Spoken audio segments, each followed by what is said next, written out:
ಬಿಡು ಮನದ ಮೂರ್ಖತೆ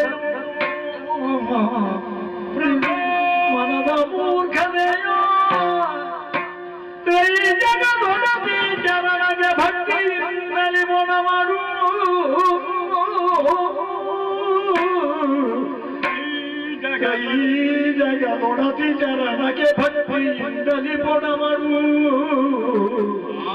ಪಡೆದ ಕಾರುಣ್ಯದಲ್ಲಿ ಕಾತ್ರಿಯಲಿ ಜಮದ ಪೀಠವಲ್ಲದ ತೆರದಲ್ಲಿ ಮಾಡು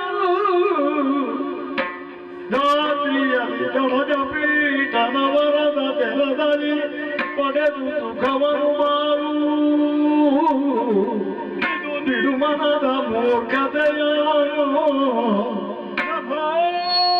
ಬಿಡು ಮನದ ಮೂರ್ಖತೆಯ ಬಿಡು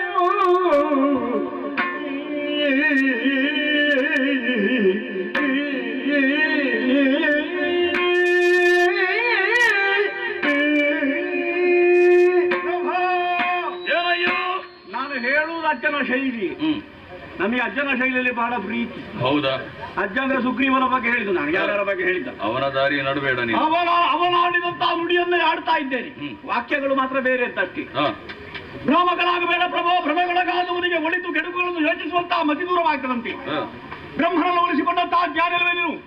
ಮತ್ತೊಮ್ಮೆ ಆ ಜ್ಞಾನವನ್ನು ಹೊರಗೆ ಹಚ್ಚಿ ನೋಡು. ಬ್ರಹ್ಮನ ತಾಯಿಯಾರು ಅರ್ಥವಾಗಿ ಸಿಂಧುವಿನಂತೆ ಮರುಗುಡಿಸುತ್ತಲ್ಲ ಮಹಾಸೇನೆ ಕದಂಬಾವನವನ್ನು ಪ್ರವೇಶ ಮಾಡಿದರೆ ಅವಳು ಭೈರವಿಯಾಗಿ ಆಹುತಿಕೊಂಡಿದ್ದಾಳೆ. ಅವಳ ಮುಂದೆ ನಾವೆಲ್ಲರೂ ಕೇವಲ ತೃಣಸಮಾನರು ಅಷ್ಟೇ. ಈ ಪ್ರಪಂಚವನ್ನೇ ಹೆತ್ತಂತಹ ಮಹಾತಾಯಿಯು. ನಾವು ಈ ಪ್ರಪಂಚದಿಂದ ಹೊರತಾಗಿಯಲಿರುವಲ್ಲ. ನಮಗೂ ಮಾತೃ ಸಮಾನ ಇದ್ದಾಳೆ.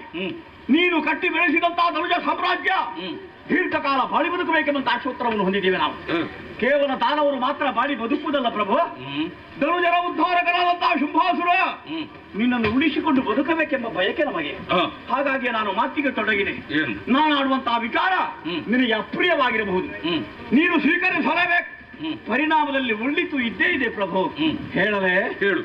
ಸಮಸ್ತ ದಾನವರ ಏಳಿಗೆಯನ್ನು ಬಯಸಿ ಆ ಜಗದಂಬಿಕೆಯ ಪಾದವನ್ನು ಹಿಡಿಯೋಣ.